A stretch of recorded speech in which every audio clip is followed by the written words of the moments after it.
Hello and welcome to a remote edition of Currently in Quincy as QA-TV staff work from home amidst the coronavirus crisis. I'm Joe Catalano, and on today's program, we will speak with State Senator John Keenan of Quincy, who talks about the state's response to the pandemic and his own personal experience in dealing with this emergency.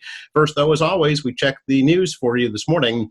As of yesterday, there were 43 confirmed cases of coronavirus in Quincy, and there have now been 3 deaths here in the city. Health Commissioner Ruth Jones says all of the deaths have been elderly people with pre-existing health conditions, and all have died in the hospital since this past Sunday.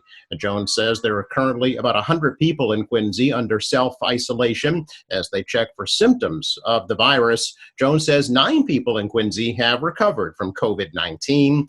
As of Thursday in Massachusetts, there were 2,417 confirmed coronavirus cases and 25 deaths.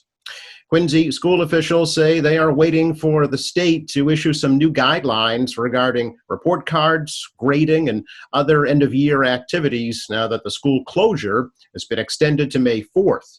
In the interim, officials are urging parents and students to take advantage of online learning resources through the school's website, quincypublicschools.com. Beginning this coming Monday, a 5th grab-and-go meal distribution site will be opening up at the Clifford Marshall Elementary School. That's in addition to both high schools and the Snug Harbor and Lincoln Hancock schools. The meals and learning enrichment packets will be distributed weekdays from 11 a.m. to noon for as long as the schools remain closed. Quincy Mayor Thomas Koch says that Quincy firefighters will not be responding to routine medical calls. That is an effort to protect them from contracting the coronavirus. Mayor says it would be disastrous for large numbers of firefighters to be off the job due to the illness, so firefighters will only respond to medical calls if it's an emergency. He says Brewster ambulance crews will continue to respond to all calls, but he says firefighters' main duty is to respond to fires and other critical incidents. Mayor is also urging residents to patronize Quincy restaurants that are providing delivery and takeout services, and he says a complete list of those has been posted on the city's website at quincyma.gov. Plus, a new 24-hour coronavirus information hotline has also been established at the Quincy Health Department. That is 617-376-1288.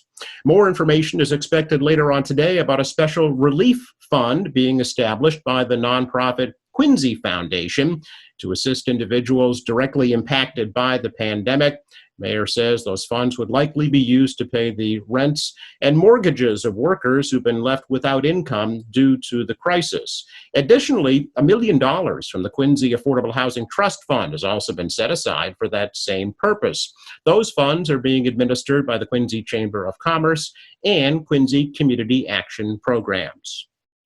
Well, Father Bill's and Mainspring Homeless Shelter Director John Yazwinski says he is working with city and state leaders to identify quarantine locations for homeless individuals with coronavirus. Yazwinski says he cannot allow sick individuals into the shelters to prevent the spread of the virus to other clients and employees. He says he's been in talks with the South Shore YMCA and Eastern Nazarene College, which could serve as isolation sites while they remain closed to the public. Yazwinski also putting out an urgent appeal for donations of food, cleaning supplies, and monetary contributions to help get through the crisis. He also says they are hiring workers and need help. Starting pay is $19 per hour. Coming up, we will have a chat with State Senator John Keenan of Quincy about the state's response to the pandemic and his own personal experiences. That's next. We know that we're asking Americans to do a lot right now. So we're asking everyone to be selfless for others so that we can protect those who are most susceptible to this virus. A question I often get asked is why should young people care about the spread of coronavirus? Well, we know that people with underlying medical conditions over the age of 60 are at highest risk, but they've got to get it from somebody. Social distancing is really physical separation of people. It's what we refer to when we ask people to stay at least 6 feet apart. Not going to bars, not going to restaurants, not going to theaters where there are a lot of people. It all just means physical separation so that you have a space between you and others who might actually be infected or infect you. We all have a role to play in preventing person-to-person spread of this disease, which can be deadly for vulnerable groups. For more information on how you can social distance, please go to coronavirus.gov.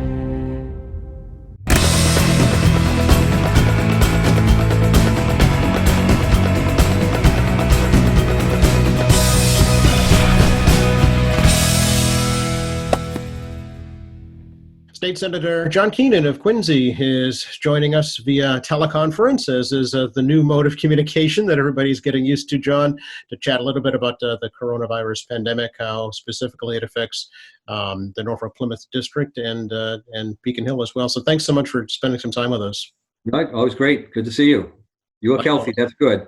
Yes, same to you. And I guess why don't we start there and ask you personally, how has this impacted your personal life and your family? Well, it's right now I'm in the family room. I've got one son working down in the basement and one who's got a couple computer monitors on the dining room table. And the third son has been told that not to return to school. He goes to college out at Marquette University in Wisconsin.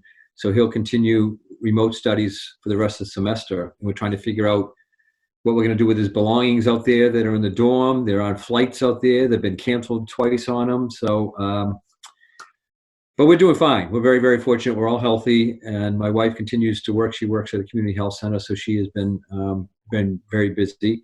So we're getting through it, and we're doing well, thankfully. And we think often of those that aren't doing as well, who are struggling with this because of employment issues.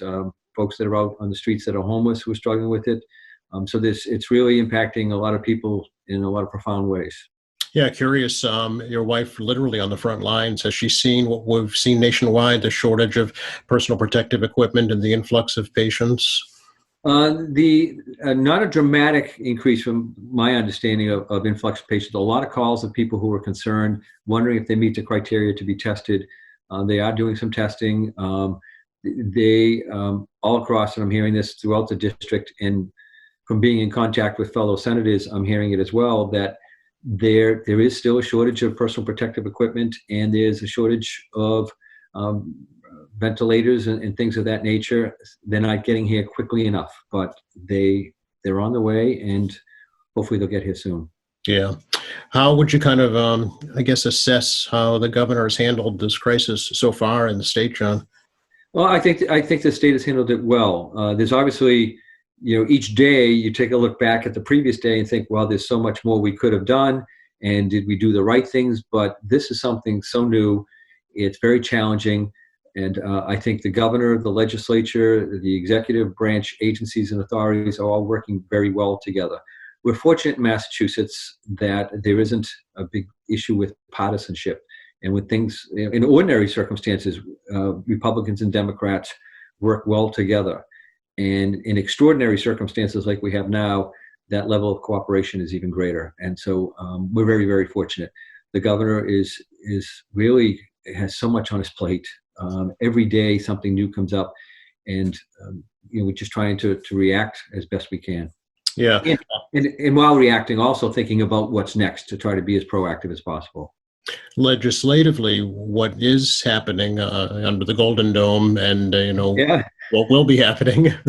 There's been a lot happening. A lot of it's been done through executive order. There's been some legislation dealing with some municipal issues with elections that have been particularly important to some of the communities in my district. So there's a lot going on. On the Senate side, we formed a Senate working group, and Senator Jo Comerford from Western Mass, the Northampton area, Amherst area, she is heading it up. And so what Senate President Spilka had put in place early on was basically a structure where senators could convey what they're hearing, could convey sort of concerns that are out there, some of the issues that are popping up through the structure. And it's kind of, so if I have an issue, I raise it. We have a channel for that. It's assessed, and then it's put into a working group, a subgroup, and addressed with either outreach to the administration or outreach to interested parties. And then if it's legislation required, the drafting of legislation is undertaking, and then there's discussion about how to get that to the floor.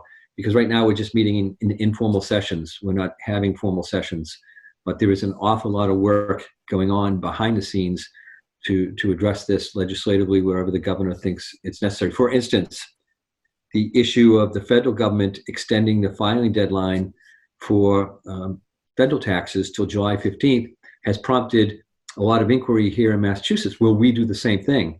And the governor just said, and this is Thursday, he just said in his press conference that that's something that's being worked on, the legislature and the governor working together on that, but it may require legislative action. And one of the things that we have to consider is that if we extend our deadline for filing here in Massachusetts to July 15th, that means the revenue comes in our next fiscal year. The federal government operates on a different fiscal year. Theirs is from October to October, basically. Ours is from July 1st to June 30th. So our revenue would come in the next fiscal year, leaving a pretty substantial gap in our budget this year. And we are constitutionally required, unlike the federal government, to have a balanced budget. So those are the things that we're wrestling with and trying to figure the best way to do it, whether by order of the governor or through legislative action. Yeah, we know that there was a quite hefty state surplus in the current fiscal year's budget. Could that be tapped into, perhaps, to bide us over? It could. It's not sufficient enough. There's some cushion in this year's budget based on revenues that have come in, but that money is going to disappear very quickly. And if we extend the tax deadline, which of course we may, there may be a way to borrow for a short term at a low interest rate, and it won't have a huge impact. But if we can't do that, and we all of a sudden are without a couple $1 billion perhaps in revenue as a result of the later tax filing, that presents a real issue for us. We're dealing with, and we expect to see it more so in April numbers, some pretty significant loss in revenue and some significant challenges to the state. We've have 150,000 unemployment claims in just the last week alone. We've had to ramp up personnel in order to deal with those, even though a lot of that process is cloud-based now. We've had to get more employees in place to handle that. So there's just so much going on, and it all costs money, and our revenues are down. You look at restaurants, even though they're doing takeout business, their revenues are down significantly, and that means that our meals tax revenue is down. People are staying at home, they're not going to work. You see the traffic reports, the roads are empty. People aren't buying gas, so the taxes that we get off of gasoline are down. And you just take that, lottery sales are down, and that's a significant source that is our source for local aid for our municipalities. So all those things come into play. Yeah. What are you hearing on the ground from your constituents in your district, John, in terms of how this has impacted them and what their outlook is? There's a lot of anxiety out there, a lot of worry out there, because nobody seems to know what's next. And most of what we've heard has been related to employment in a lot of ways. People who have been laid off are trying to get unemployment benefits. The waiting period has legislatively, that has been eliminated. So people become eligible immediately upon being laid off. That doesn't mean they'll get their check right away, but they become eligible immediately. So there's a lot of anxiety among those who have been laid off that they don't have income. What will that mean in terms of paying their mortgage? What will that mean in terms of paying their rent or their car payments? And then you have people who are working and some of the frontline positions who are worried about not having the appropriate personal protective equipment. And so all those things are coming up. Those are the ones that we hear about quite a bit in the district. And then just we are getting calls from people saying, I can't get tested. I don't feel well, I can't get tested. And that's for a couple of reasons. One, they don't meet the criteria, or if they meet the criteria, there's still a little bit of a lack of access to the testing, to having the test done. Yeah. Does this whole, crisis kind of expose some vulnerabilities that need to be addressed in the future once this situation, calms down and we get over that? What are, I guess, some of the punch list items that need to be addressed immediately, and then for the long term too? There's so many. I think it's really exposing some of the gaps in our healthcare delivery system. Yeah. When we're healthy, generally healthy, our system works pretty well. And this is highlighted that when we're not healthy, or there's a concern about how long we will be healthy, that we're really not quite equipped to handle that. So we've got to pay particular attention to that. I fear that this won't be the last time we have kind of a rogue virus like this. To some extent, they're predictable. You just don't know when. And so to what extent you prepare for something when you really don't know what's going to happen. I think this has highlighted that you have to pay attention to it. You have to expect for it to happen again. And you have to have a healthcare system that's ready to handle it. Sure. And speaking to John Yaswinski just this morning from Father Bill's Mainspring and some other social service organizations, they are really struggling right now just to get basic services like cleaning products and food, and he also stressed the urgent need for kind of an isolation area for homeless folks who may be infected. They don't want it to run rampant through the entire system. So is there anything on the state level that's being discussed in that level? There is. There's been a lot of discussion. We had a conversation with Secretary Sudders on, I've lost track, I guess it was Tuesday, might have been Wednesday. And that was it was Tuesday. That was the issue that was raised at the outset. It's a particularly vulnerable population. And if I were to get the virus, 56 years old, fairly healthy, I would probably stay at home and get through it. If you are homeless, where do you go? You're going to end up going to your community health center or to an emergency department. And if you are diagnosed and in fact you do have the virus, there is going to be a need to put you someplace where you can be isolated. You can't go home because you don't have a home. You can't go back to a shelter because that would spread it so quickly. And so we're going to need places where they can go. But to me, that is kind of the secondary focus. The primary focus should be coming up with arrangements where those that are in shelters can be properly distanced. The shelters are overcrowded, so people are sleeping in very close quarters. So in terms of prevention, the more that we can spread them out, put some distance between them in their sleeping quarters and where they're staying during the day, then the need hopefully for isolation areas or quarantine areas will be less. And so I think the focus should be on the front part. How do we prevent this from coming into the community and then spreading in the community? And then if it does, then we have the secondary concerns of isolation and quarantine. I know the mayor has been in conversations with John Yaswinski. They're putting some plans in place. I feel that finally the administration is focused on this. That's based on Secretary Sutter's words when we spoke with her this week. And then the governor's press conference today highlighted that. That's the first thing that he talked about. But I do think it has to be, how can we prevent it from coming to this community and spreading? And then if it does, how are we going to quarantine and isolate and treat? With unemployment benefits, John, have there been any changes, streamlined procedures put in place to move that process more quickly, and also to help independent contractors, people who are working for themselves? Yes, some really should be coming from the federal government, because typically independent contractors aren't eligible for unemployment benefits, right, unless they're incorporated and paying for benefits through that structure. So yes, that's been a focus as well. The federal government has looked at that. And also anybody that has any issues relative to unemployment, I can refer them, and this is true on most issues, to my website, which is senatorjohnkeenan.com. Mm-hmm. I have been posting by the day each one of the executive orders that have come out, each of the legislative actions that we've taken. And so information about, for instance, access to small business programs, loan programs, yes, and benefits are on there. For those that find themselves unemployed or worried about whether they may get unemployed, there's information. There have been some virtual town halls, yep, relative to unemployment applications. And I think there's one more maybe scheduled for tomorrow. It's on my website. You have to sign up in advance, so people would have to sign up today. I suspect that there'll be more of those. People have found those helpful. They walk you through the unemployment application process. Okay. For all information on all those things, again, senatorjohnkeenan.com.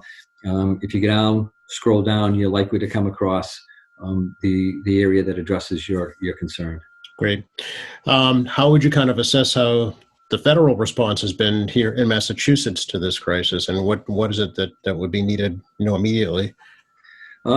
We definitely need more personal protective equipment. We definitely need to get not so much in Quincy, but at South Shore Health Services, a social hospital, the county hospital, Beth Israel Deaconess over in Milton, and in the Boston hospitals, which service a lot of Quincy people. They're going to need the respirators. They're going to need all that type of equipment. It has been slow coming. And I know that there's a frustration at the state level. And Governor Baker expressed it on a call with the president, where he said, we go to buy something and you basically come in, swoop in, and you get it. And we're left without it. That is still happening. And I know the governor is finding that very, very frustrating. And so I think at the federal level, there definitely could have been a more coordinated response. I've got plenty of thoughts. Probably not all of them are right, but plenty of thoughts how things could have been done differently. One, we could have reacted much more quickly. That would have done more to slow the spread of this. It could have been a much more centralized effort. And I think that's the role for the federal government. And I know that there's been a hesitation to invoke certain powers and authorities, but when you need ventilators, step in and say, these are the ventilators, we want them. You're not going to gouge us on price. If you do, we'll invoke the authority that we have under statute, and we'll go in and we'll basically, pay you your cost plus something and move them out. You have to do things like that. And I understand there's, a balance between federal authority, state authority, rights of business owners. But in cases of emergency, there has to be a centralized, focused response. And I think we've lacked that over the course of the past few weeks. Do you think the economic stimulus package that Congress is on the road to passing is going to have any impact at all? I don't know. I have a couple of concerns about that. One is that, and I don't know what's happening in the stock market today, but that the early measure of success will be solely by how the stock market does. Mm-hmm. And that's not a measure of success that is truly indicative of what's happening out there in the communities such as Quincy, Braintree, Abington, Rockland, Holbrook communities that I represent. The stock market may go up. That's not all that calming or reassuring or helpful to somebody in Quincy or Rockland or one of my towns that has been laid off and doesn't have a 401k or has lost 30% or 35% on that 401k in the last few weeks anyway. So I'm concerned that that's how the initial measure the initial success will be measured. I don't know the details of what's in there in terms of what's been added that probably we could have done without. And my guess is that there's a lot of things in there that probably shouldn't be there. And I've been in this business long enough to know that when you arrive at these deals at 1:30 in the morning, it's not always the best way. My mother used to always say, nothing good happens after midnight, so you better be home by midnight. Well, nothing good happens after midnight in the legislature, and that's whether it's at a city council, state legislature, or in the United States Congress. And so that worries me. A stimulus is necessary. Hopefully this will do it. The price tag is enormous, and this follows on the heels of a tax cut that we just, the federal government did a little over, 2 years ago now, a year and a half ago. So I had a conversation with one of my sons. I have a 26-year-old, 24-year-old, and a 19-year-old, and one of them, I said, you're going to pay for all this for a long time. Something has to be done, and I understand that, but the cost is going to be significant over the long term. Sure. Right here in Quincy, John, of course, you're very familiar with city government and local services as well. How is the city coping, would you say, with this pandemic right now? Well, I would say that our city of Quincy, and this goes for also the town of Braintree, where they have a mayor form of government, and the other towns I represent. I've watched them in action, and I have been quite impressed. And I know I'm a little biased when it comes to Quincy. It's my hometown, and I'm related to the mayor, obviously.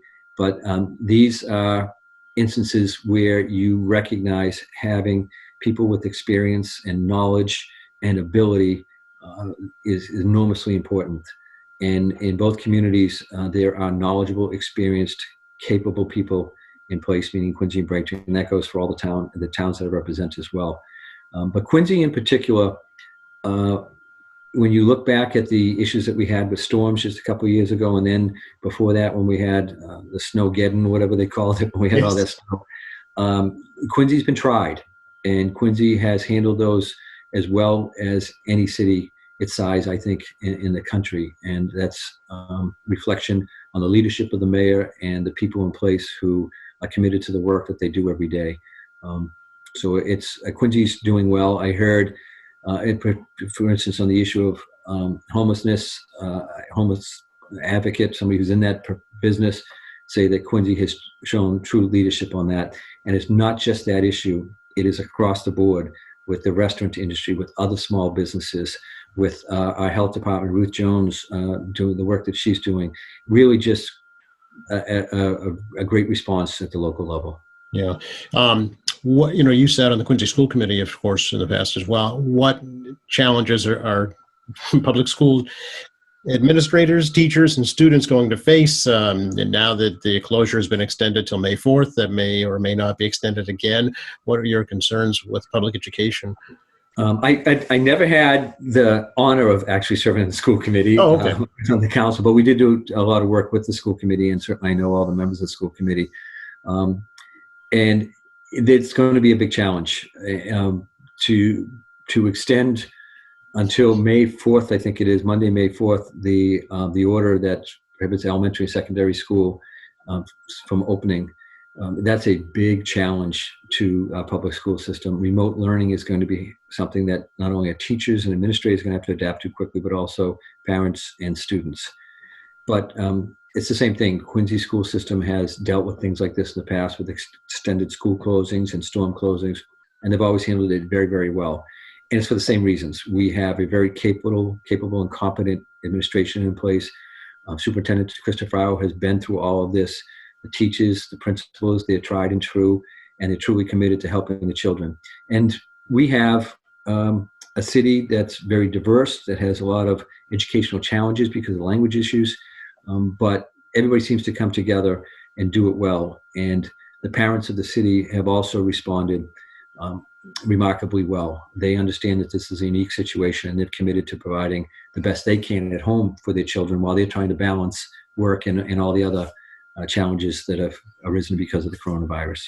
Yeah, do you think there'll need to be some state legislation, emergency measures taken to change some graduation requirements or state testing requirements? Yes, I know that they're looking at MCAS, they're looking at graduation requirements.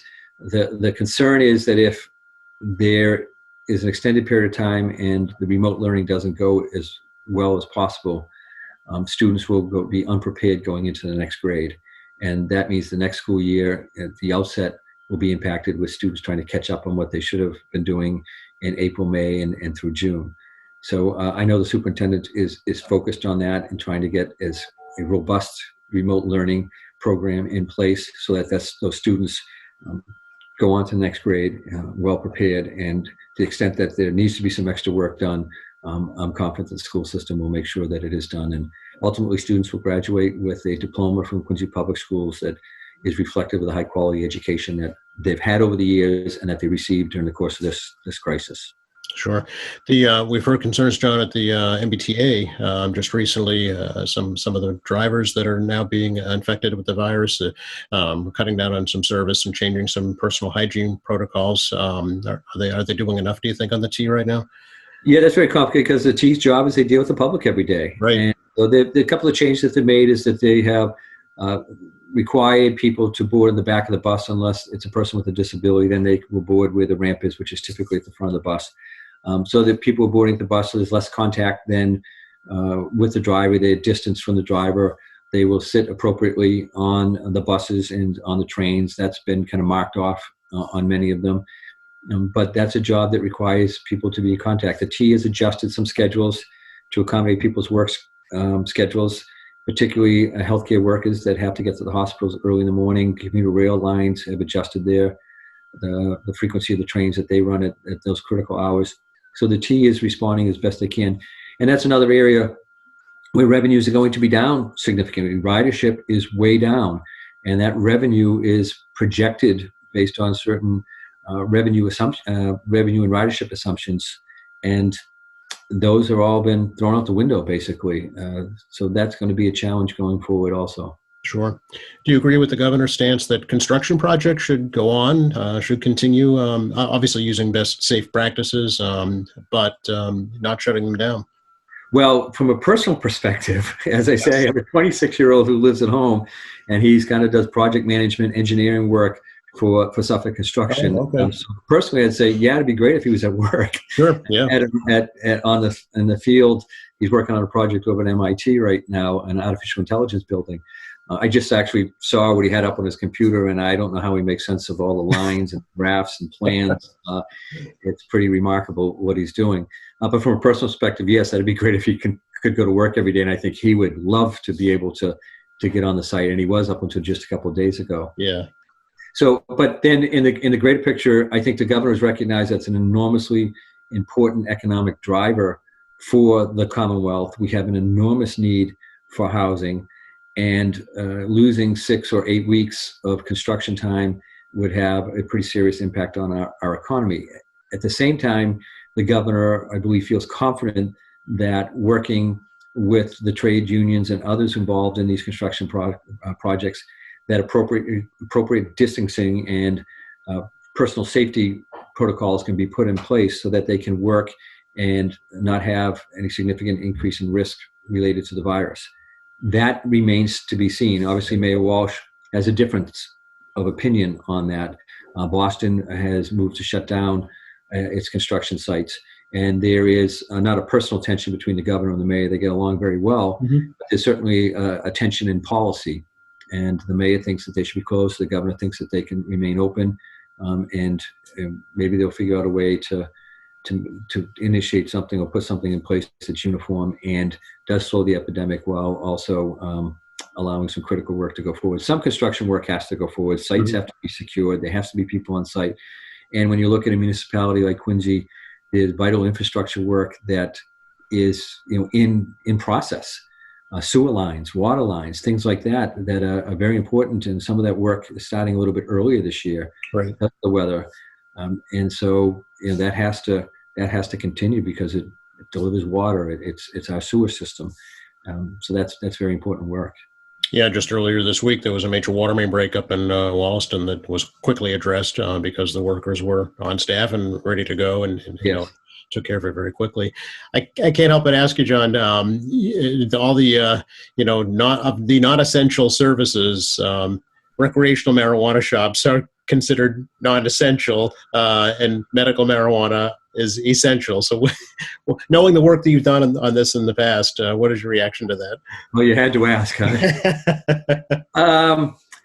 I don't know. Some people have come to rely on marijuana for medical purposes, and they find it very, very helpful. And so getting them the product that they need is essential. It's become somewhat essential. So figuring out how that will best work is something that's going to be a bit of a challenge, but it's come to play a role in how people handle medical conditions. And so I believe, you have to look at it as essential in that context. The recreational, that's a whole different story, obviously. And even there's a little bit of crossover between people who got medical access to medical marijuana pretty much for recreational purposes. And so I suspect that they will continue to do that. You might even see medical marijuana's revenues increase compared to what they were just a few weeks ago. Yeah. All right. Anything else you wanted to share, or thoughts or information that folks should know about? No, I can just, I would say that information is coming out daily. Been updating the website daily.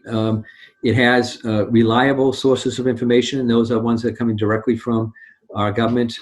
And at the local level, there are links to each of the towns in my district, so people can find out what's happening at that level. There's a ton of information about what's happening at the state level with links to the Department of Public Health, where that's become somewhat of the place where all the information is being kept.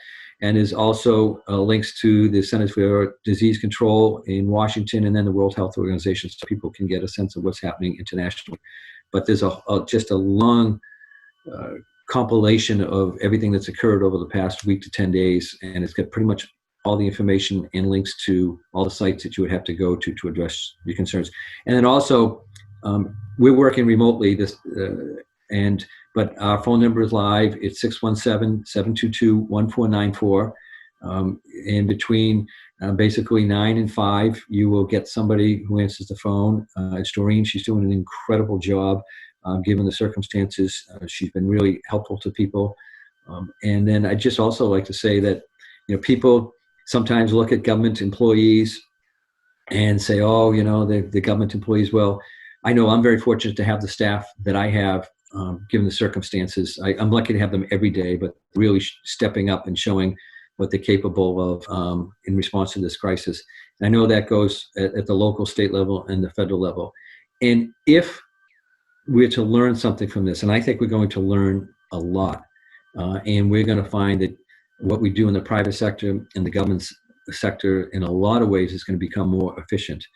But I think the lesson that we should learn from this is, and this is a message I send out to young people in particular, we need good people to be interested and to get involved in government service. When you look at this situation, we need people to get involved in public health, through community health centers, through our hospitals, through private practices as well.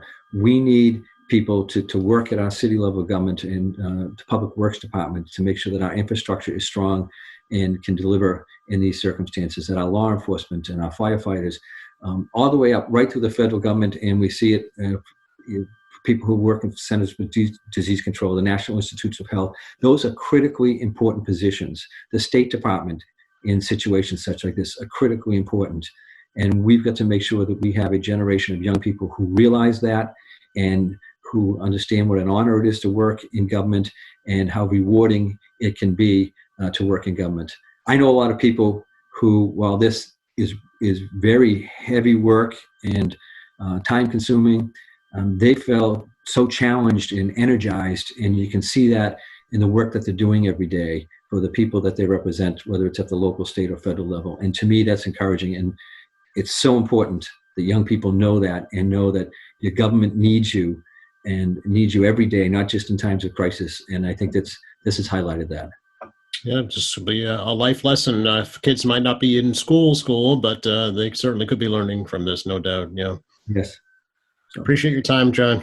Thank you. And thank you for doing this. And, I found QATV to be a great source of information, watching what you do, and then the mayor's updates every day that are being done. It's great. And you're such a great channel of information for people. So there's plenty of sources for people, and you play a great role in that. So thank you and to all the folks at QATV for what you do. Oh, you're very welcome. Thank you for those Thank kind you. words. All right. Take care, John. Thank you. Have a great day. Stay healthy. Yes, you too. Special thanks to State Senator John Keenan of Quincy for chatting with us. Thanks to our crew working remotely from home. And thank you for watching. Monday at 11:30, we will welcome Captains Kyle and Amber Maynor of the Quincy Salvation Army to another remote edition of Currently in Quincy. In the meantime, a reminder to stay tuned to Quincy Access Television on television and on our website, qatv.org, for the very latest on how the coronavirus is impacting Quincy.